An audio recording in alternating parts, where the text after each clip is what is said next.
Many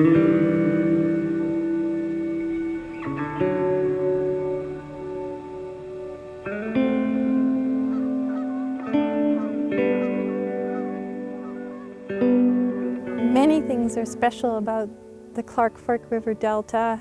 First, its location on the flyway for migrating waterfowl and songbirds, as well as it's nestled between two mountain ranges, and so it allows connectivity from lowlands to highlands. And it's also a sacred place for many of the tribes in the areas, especially the Kalispel tribe. The Clark Fork Delta holds specific and very meaningful history to the Kalispel people in that it is their genesis location. That is the place where the Kalispel believe they were born from the water to the animal people that eventually became Kalispel. They camped there, they played there, they summered there, they collected, fished. There's several components that are contributing to the loss of the delta. One is that the dams upstream prevent the river from depositing more sediment, which allows islands to be maintained, if nothing else, but at least in an ideal situation they grow and get larger as that sediment is deposited and the river enters the lake. And then the way that the water levels are managed, when they bring the water levels down, the wave action from the lake and the river action ends up letting the banks of these islands drop off and fall into the river. Deltas represent a very complicated system. They're both affected, their erosion and deposition and creation is really affected by both river processes and lake processes. The animals and the migrating songbirds and waterfowl, they go to the Clark Fork Delta. They're programmed to go there, and they're not programmed to go 100 miles to the west where we might have another mitigation parcel for them. This is where they go. I guess the stars aligned and everyone was interested. We were able to find the money, and it's good to see construction ongoing. It's great to see this project underway. I'm real excited about the tour I've had today, the on-the-ground look at things for the first time under construction. Clark Fork Settlement Agreement was developed as part of our relicensing process, and it addresses everything from fish and wildlife to water quality, recreation, land management, cultural resources. Ultimately, because of the number of partners that are involved, it makes it that much more of a quality project.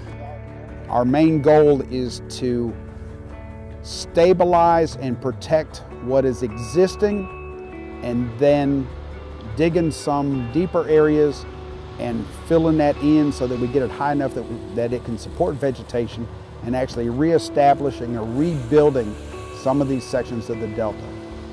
In terms of the erosion, we're doing some rock protection with vegetation embedded in it, and then alongside the river sections we'll do some bendway weirs and also some rock protection with some logs embedded in the rock protection.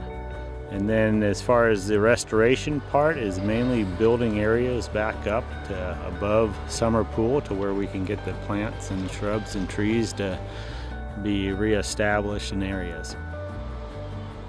What's required as far as earth moving, bringing in fill, taking out fill to make some of the reservoirs for water to last longer on these islands throughout the summer.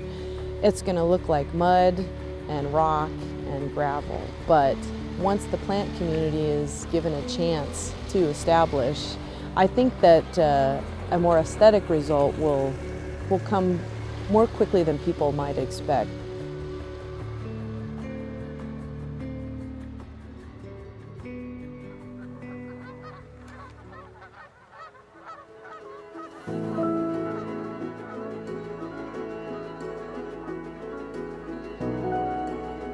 So we wake up with the sun. We wake up at 5:30 a.m. and we have a half an hour to get ready for work, which starts at 6. We take a boat out to work. It's really rewarding to do the work we're doing because we're changing the world, basically, at least for this area. Like, we're not just doing this for human benefit, we're doing it to help everything. We love doing projects like this. It's part of our citizenship, and we like to get out in the community and get our hands dirty. The idea that we were losing so many acres a year out here really hit home with a lot of our kids. I think the kids understand that in a few years down the road, this is going to be something that they can be proud of and bring maybe even their own kids to it and see what we've done. Community projects are one of my favorite things. Just coming and being outside and getting my hands dirty is just awesome. This area is super special to my whole family. I've grown up here. It's been a big part of my life. Growing up here, I mean, every year I come out and go kayaking and boating out here, so it means a lot to me.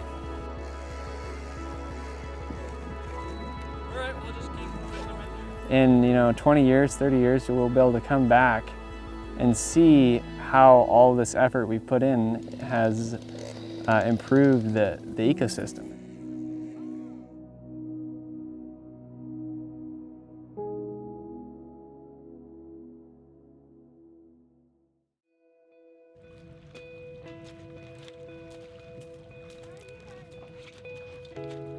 So I'm here today with members of the Northwest Youth Corps, and they're a group that encourages young people to get out and work in the outdoors.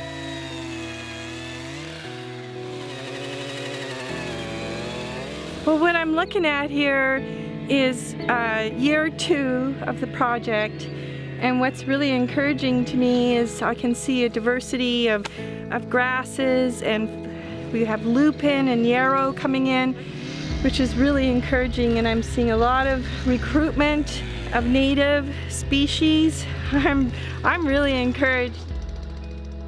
To me, it's a model project, and if we could achieve this type of result with our projects around the region, I think the ratepayers and Bonneville Power should be very, very pleased.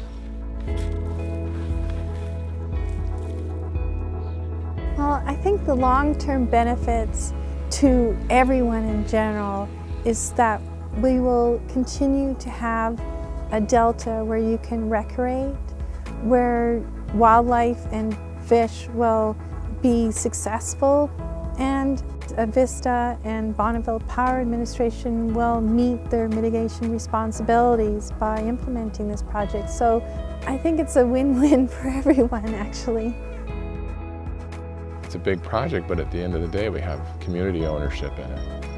We've got agency ownership in it amongst various partners. We've got industry ownership in it. So a lot of people can look at this and do look at this with a lot of pride. It's really gratifying to see a project of this scope happen the way it's happened and know that my grandkids are going to be able to enjoy the Delta the way that I've enjoyed it with my son.